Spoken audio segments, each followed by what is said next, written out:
Dear viewers, आप सभी का पाथफाइंडर्स बाय अनअकैडमी पे स्वागत है। Good morning to everyone. India Japan के रिलेशंस काफी ज्यादा अच्छे हैं। इनफैक्ट जापान के जो एक इंपॉर्टेंट लीडर थे शिंजो एबे, उनके कार्यकाल में इंडिया जापान के रिलेशन में काफी ज्यादा बढ़ोतरी देखने को मिला। इनफैक्ट शिंजो एबे वही व्यक्ति थे जिन्होंने इंडो पैसिफिक का कॉन्सेप्ट दुनिया को दिया। शिंजो एबे वही व्यक्ति थे जिन्होंने क्वाड के कॉन्सेप्ट के रिवाइवल में बहुत बड़ा रोल किया। शिंजो एबे वही व्यक्ति हैं जिन्होंने इंडिया और जापान के बीच में बुलेट ट्रेन डिप्लोमेसी को स्टार्ट किया और इनफैक्ट इंडिया का पहला बुलेट ट्रेन प्रोजेक्ट भी जापान की मदद से बनने जा रहा है। तो इंडिया जापान के रिलेशन में काफी ज्यादा कन्वर्जेंसेस देखने को मिले थे और इसका सबसे बड़ा रीजन जो है वो है चाइना का common security threat. Because Japan China का सेंकाकू आइलैंड्स के ऊपर बॉर्डर डिस्प्यूट है and similarly India has unending border dispute with China. आप देख सकते हैं 2020 में गलवान हुआ, उसकी वजह से इंडिया जापान के रिलेशन में काफी ज्यादा बढ़ोतरी देखने को मिला है। लेकिन आज जापान, जिसने इन सभी चीजों, इंडो पैसिफिक क्वाड, इन सारे जियोपॉलिटिकल चीजों को स्टार्ट किया था, जापान दुनिया की एक बहुत अट्रैक्टिव इकोनॉमी रही है, टेक्नोलॉजिकल सुपर पावर रहा है। लेकिन आज जापान वो जापान नहीं रहा। आज जापान में बहुत सारे परसिस्टिंग प्रॉब्लम देखने को मिल रहे हैं, चाहे वो सोशल प्रॉब्लम हो जाए, पॉलिटिकल प्रॉब्लम हो जाए, इकोनॉमिक प्रॉब्लम हो जाए। And that is why India और कोई भी कंट्री आज जापान के ऊपर उतना ज्यादा कॉन्फिडेंस नहीं कर सकती है। बिकॉज जब तक शिंजो एबे पावर में थे तब तक Japan was playing very good, but जब से शिंजो एबे चले गए और अब तो उनका असैसिनेशन भी हो गया, उसके बाद जापान एक तरीके से बिखर चुका है आपस में। और जापान को यह पता ही नहीं है कि आने वाले एक अनचैलेंजिंग वर्ल्ड ऑर्डर में कैसे सरवाइव करना है, जिसकी वजह से जितने भी कंट्रीज जो जापान के साथ अपने रिलेशन को काफी ज्यादा प्रायोरिटी देते थे, आज वो लोग जापान से थोड़ा सा आगे बढ़ रहे हैं या किसी तीसरे कंट्री के साथ ऑप्शंस को एक्सप्लोर कर रहे हैं।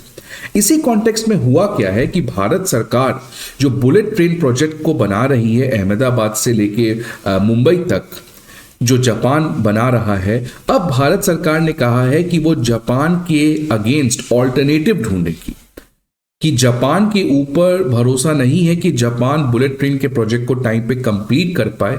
इसलिए भारत सरकार अब क्या करने जा रही है कि वो एक ग्लोबल टेंडर लॉन्च करने जा रही है और ऑल्टरनेटिव कंट्रीज को कहेगी कि आप आके इंडिया में बुलेट ट्रेन प्रोजेक्ट का जो बचा हुआ काम है वो कंप्लीट करें। तो ये एक बहुत बड़ा आप समझ सकते इवेंट है, बिकॉज इंडिया जापान के रिलेशन में एक बहुत इंपॉर्टेंट पिलर था ये बुलेट ट्रेन प्रोजेक्ट। बिकॉज इस चीज की सारी शुरुआत शिंजो एबे के समय हुई थी और ये बहुत बड़ा इवेंट था इंडिया जापान के रिलेशन में। बट आज जब भारत सरकार ये कह रही है कि वो जापान के अगेंस्ट ऑल्टरनेटिव पार्टनर ढूंढ रही है बुलेट ट्रेन प्रोजेक्ट में, so something is going between India and Japan relation and the reason is Japan social, political and economic instability. तो इन सारे चीजों को आज के इस पर्टिकुलर सेशन में हम लोग बात करेंगे कि आखिरकार क्यों भारत सरकार ऑल्टरनेटिव ढूंढ रही है। दूसरा, जापान में चल क्या रहा है, क्या सोशल प्रॉब्लम है, क्या पॉलिटिकल प्रॉब्लम है और क्या इकोनॉमिक प्रॉब्लम है। और तीसरा, क्या भारत सरकार को या क्या भारत को रियली बुलेट ट्रेन चाहिए। इसका कंपैरेटिव एनालिसिस करेंगे हम लोग वंदे भारत ट्रेन से और मुंबई अहमदाबाद का जो फ्लाइट है और वंदे भारत, इन दोनों का प्राइस फेयर कंपेयर करेंगे और क्या फ्लाइट के अगेंस्ट कॉम्पिटिटिव हो सकता है बुलेट ट्रेन। इन सारे चीजों का अध्ययन आज हम लोग डिटेल में करने जा रहे हैं इस पर्टिकुलर सेशन में। बट पहले न्यूज क्या है इसको आप समझिए कि 1.08 लाख करोड़ से बनने जा रहे मुंबई अहमदाबाद बुलेट ट्रेन में डीले होने की वजह से प्रोबेबली इंडिया जो है वो अब ऑल्टरनेटिव पार्टनर्स ढूंढ रही है अगेंस्ट जापान। क्या हुआ है अब आप समझिए। ये जो Mumbai Ahmedabad high speed rail project है, इस प्रोजेक्ट की अगर आप बात करें, ये प्रोजेक्ट 2015 में इसको कैबिनेट ने अप्रूवल दिया। अब गुजरात में असेंबली चुनाव होने जा रहा है 2027 में। 2027 में गुजरात में चुनाव है। 2027 के पहले 2026 में भारत सरकार चाह रही है कि इस पर्टिकुलर बुलेट ट्रेन को लॉन्च कर दिया जाए। लेकिन अगर जापान की बात करें तो जापान कह रही है कि 2026 तक ये नहीं हो पाएगा। भारत सरकार कमिटमेंट मांग रही है जापान के जितने भी सप्लायर्स हैं, वेंडर्स हैं, कि क्या आप इस प्रोजेक्ट को 2026 गुजरात चुनाव के एक साल पहले खत्म कर सकते हैं। तो अभी तक जो जापान सरकार या जापान के जितने भी टेक्नोलॉजी और वेंडर प्रोवाइडर्स हैं वो अभी तक कमिटेड नहीं है इस पर्टिकुलर डेडलाइन को बीट करने के लिए। बट आखिरकार ये प्रोजेक्ट है क्या? ये प्रोजेक्ट 1,08,000 करोड़ से बनाया जा रहा है, जो कि एक ज्वाइंट प्रोजेक्ट है between union government Gujarat and Maharashtra. खास बात क्या है कि इसमें 80% से अधिक 81% जो इस प्रोजेक्ट की लागत है उसको फंड किया जा रहा है बाय गवर्नमेंट ऑफ जापान, वो भी एक सॉफ्ट लोन के द्वारा through Japan international cooperation agency Zika. तो जापान सरकार के बिहाफ में ये जो जीका करके संस्था है ये भारत सरकार को लोन देगी और ये लोन की अवधि होगी 50 साल और इसकी इंटरेस्ट मात्र 0.1% होगी। That's why it is known as a soft loan. ये इंडिया का पहला बुलेट ट्रेन प्रोजेक्ट होने वाला है जो 508 किलोमीटर कवर करेगा from Bandra Kurla complex in Bombay to Sabarmati, Ahmedabad, and it will travel with 320 kilometre per hour और ये 508 किलोमीटर के डिस्टेंस को 2 घंटा 7 मिनट में मात्र कवर करेगा।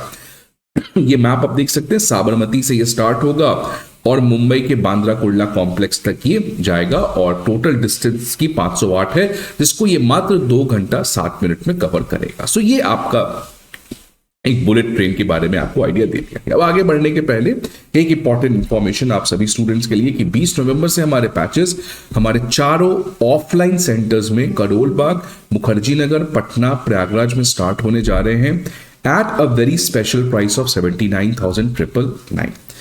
करोल बाग ऑफलाइन सेंटर के डिटेल आपको यहाँ पे देख सकते हैं। मुखर्जी नगर, प्रयागराज और अब पटना में भी हमारे ऑफलाइन ब्रांचेस ओपन हो चुके हैं, तो आप जरूर विजिट करें हमारे ब्रांचेस पे। अनअकैडमी आईएएस जो है वो कॉम्प्रिहेंसिव जीएस कोर्स के अलावा सीसैट, ऐसे writing course, comprehensive current affairs, pull and test series और ऑप्शनल जैसे कोर्सेज को भी प्रोवाइड करती है। इन सारे इंफॉर्मेशन के लिए आपको हमारे ऑफलाइन ब्रांचेस पे विजिट करना होगा या नहीं तो आप हमारे ऐप को डाउनलोड कर सकते हैं जहां पे आपको ये सारे इंफॉर्मेशन प्रोवाइड किए जाएंगे। अब इसी चीज की मैं पहले भी बात कर रहा था कि ये जो बुलेट ट्रेन प्रोजेक्ट है इसको 2015 में कैबिनेट ने अप्रूवल दिया। भारत सरकार ये चाह रही है कि 2027 में जो गुजरात असेंबली चुनाव है उसके एक साल पहले 2026 में इस पर्टिकुलर प्रोजेक्ट को कंप्लीट करके लॉन्च कर दिया जाए। लेकिन अभी तक जापान के जो सप्लायर्स हैं, जो टेक्नोलॉजी प्रोवाइडर्स हैं, वो इस पर्टिकुलर डेडलाइन को कमिट करने से बच रहे हैं, जिसकी वजह से भारत सरकार ऑल्टरनेटिव्स ढूंढ रही है। और उस ऑल्टरनेटिव में आज यूरोप एक इंपॉर्टेंट रीजन बना है जहां पे भारत सरकार ऑप्शंस अपने एक्सप्लोर कर रही है। और इसी पर्टिकुलर डीले का ये कोई नया बात नहीं है। इनफैक्ट डीले के लिए बहुत टाइम से स्ट्रगल हो रहा है। इनफैक्ट लास्ट मंथ अक्टूबर में जो अश्विनी वैष्णव है भारत के रेल मिनिस्टर, वो इनफैक्ट जापान विजिट किए थे सितंबर के महीने में इस पूरे जो डीले हो रहा है उसको रिजॉल्व करने के लिए। जब अश्विनी वैष्णव वापस इंडिया आए तो उन्होंने कहा कि बातचीत तो हुई है बट अभी तक कोई क्लियर कट समझौता नहीं हो पा रहा है जापान के वेंडर्स के साथ कि क्या वो रियली 2026 तक इस पर्टिकुलर बुलेट ट्रेन प्रोजेक्ट को कंप्लीट कर पाएंगे। तो ये एक पर्टिकुलर परसिस्टिंग इशू बना हुआ चला आ रहा है। इनफैक्ट एक पर्टिकुलर रिपोर्ट के हिसाब से यह भी कहा गया कि भारत सरकार ने तो इनफैक्ट सितंबर के बीच में, मिड सितंबर में ही जापान के ऑल्टरनेटिव ढूंढना स्टार्ट कर दिया था। और इनफैक्ट हमने ग्लोबल टेंडर का इंटरनल डायरेक्टिव भी प्रिपेयर कर लिया था। ऑल्दो इसको हमने पब्लिक नहीं किया था, इसको हमने होल्ड पे डाल दिया बिकॉज जस्ट इसी समय जापान की जो सरकार है वो बदल चुकी थी। इसलिए हम नए सरकार का रिस्पॉन्ड चाहते थे कि क्या नई सरकार भारत सरकार को ये कमिटमेंट देती है कि वो 2026 तक इस प्रोजेक्ट को कंप्लीट कर पाएगी। इसीलिए इस पर्टिकुलर ग्लोबल टेंडर का ऑप्शन हमने होल्ड पे डाल दिया, हमने इसको एक्सप्लोर नहीं किया। अब इस पर्टिकुलर चीज में अगर भारत सरकार ऐसा करती है, जापान को छोड़ के अगर वो यूरोप चाहती है, तो इसके मेजर 2 इंपैक्ट होंगे। पहला, कॉस्ट एस्केलेशन। ऑलरेडी ये प्रोजेक्ट जो है वो बहुत महंगा है, 1,08,000 करोड़ की लागत है। अगर हम यूरोपियन स्टैंडर्ड्स, अगर हम यूरोपियन पार्टनर्स को ढूंढें जिसकी वजह से हमें यूरोपियन स्टैंडर्ड्स को फॉलो करना होगा, और अभी तक जितने भी हमारे काम हुए हैं वो जापानीज टेक्नोलॉजिकल स्पेसिफिकेशंस के हिसाब से हुए हैं। तो इस चेंज की वजह से हमें एक्स्ट्रा कॉस्ट 15,000 करोड़ का लग सकता है। और दूसरा जो सबसे बड़ा इंपैक्ट है कि डिप्लोमेटिक फॉलआउट, बिकॉज ये एक तरीके से समझ आया जाएगा कि हमने जापान को साइड स्टेप किया है, जिसकी वजह से इंडिया जापान के रिलेशंस में एक सिग्निफिकेंट डिक्लाइन देखने को मिल सकता है। अब ये तो निर्भर करेगा कि भारत सरकार कैसे कन्विंस करती है जापान को, बट इन जनरल ये एक गलत मैसेज जाएगा in the diplomatic relations. Now what I am saying कि ऐसा क्या चल रहा है जापान में कि भारत सरकार, और इनफैक्ट भारत सरकार ही नहीं, बहुत सारे गवर्नमेंट्स जो हैं आज वो जापान के ऊपर उतना ज्यादा श्योर नहीं है। वो जापान जो सेकेंड वर्ल्ड वॉर के बाद किस तरीके से रिवाइव किया, इनक्रेडिबल जॉब, बट आज जापान जो है वो उन चीजों को खो दिया है। कैसे? पहला समझिए, पॉलिटिकल इंस्टेबिलिटी। जो सबसे बड़ी पार्टी है जापान की, जिससे शिंजो एबे निकल के आए, फोमो किशिदा निकल के आए, इशिबा जो इस समय प्राइम मिनिस्टर हैं जापान के, वो निकल के आए, लिबरल डेमोक्रेटिक पार्टी। आज हुआ क्या है कि ये जो लिबरल डेमोक्रेटिक पार्टी है, जो जापान की सबसे प्रमुख पार्टी है, हमेशा से हेजेमनिक पार्टी रही है, हर चुनाव में यही जीतती थी, आज इस पार्टी की जो पॉपुलैरिटी है जापान में वो कम हो गई, जिसकी वजह से नए नए पॉलिटिकल पार्टीज आ गए। इसकी वजह से जो एक स्टेबल गवर्नमेंट थी, आज वो एक अनस्टेबल गवर्नमेंट हो चुकी है। और जिस तरीके से पिछले 2 साल में सरकार पे सरकार बदल रही है, आपको पता होगा इसके पहले किशिदा थे, वो बदल गए, उसके बाद इशिबा आए, इशिबा की भी सरकार गिर चुकी है।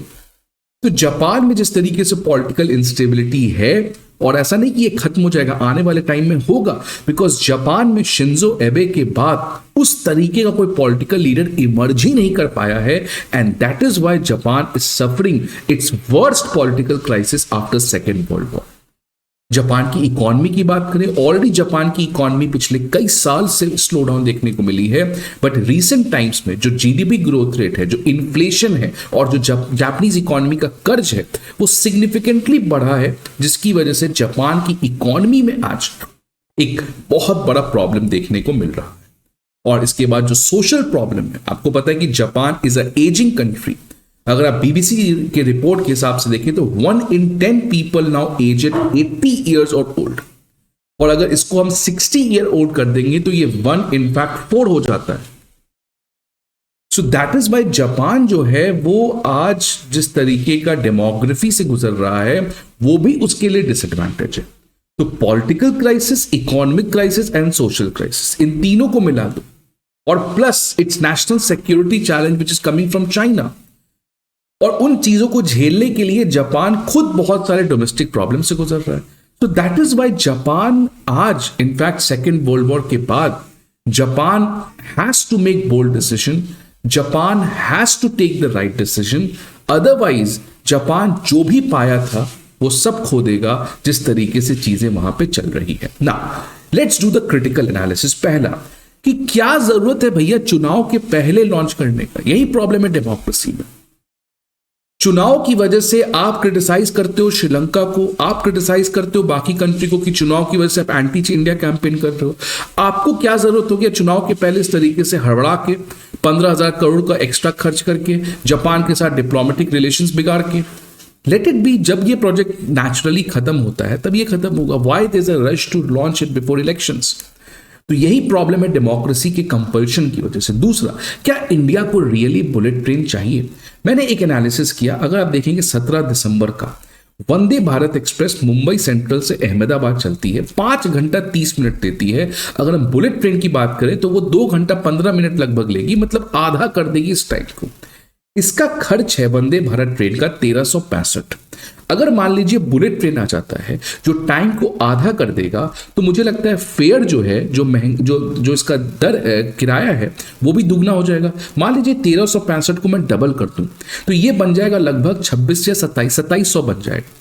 अगर मैं 17 दिसंबर का फ्लाइट देखता हूं इंडिगो का, एयर इंडिया का, तो मेरे पास 2532 का फ्लाइट है और 2876 का फ्लाइट है। अगर मैं ट्रेन को कंपेयर करूंगा तो 2750 में को पड़ेगा, फ्लाइट से मेरे 2500 भी पड़ेगा, 2800 भी पड़ेगा।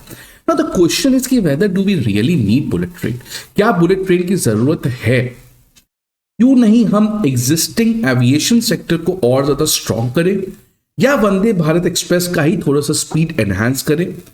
सो that is the question. I am not saying कि बुलेट ट्रेन का रियली इंडिया को जरूरत नहीं है, बट क्या इस स्टेज में जहां पे ऑलरेडी इंडियन रेलवेज के पास ना जाने कितने प्रॉब्लम्स हैं, नॉर्मल ट्रेन टाइम नहीं है, नॉर्मल चीजें काम नहीं कर रही, तो क्या इस स्टेज में Bharat really needs bullet train? अब इसके कुछ एडवांटेज तो हैं, नो डाउट कि टाइम कम हो जाएगा, मोबिलिटी फास्ट हो जाएगी, इंफ्रास्ट्रक्चर क्रिएट होगा, इकोनॉमिक डेवलपमेंट होगा, इंडिया का ग्लोबल इमेज बढ़ेगा and all those things. So कुछ एडवांटेजेस हैं, बट क्या कॉस्ट बेनिफिट एनालिसिस करके really bullet train makes a good decision, और should we have explored other options? I leave it to you. आपको क्या लगता है, आपके क्या व्यूज हैं, आप जरूर कमेंट बॉक्स में बताएं। और आपको ये वीडियो अगर अच्छा लगे तो लाइक जरूर करिएगा। See you again in the next video. Till then, goodbye and a great day.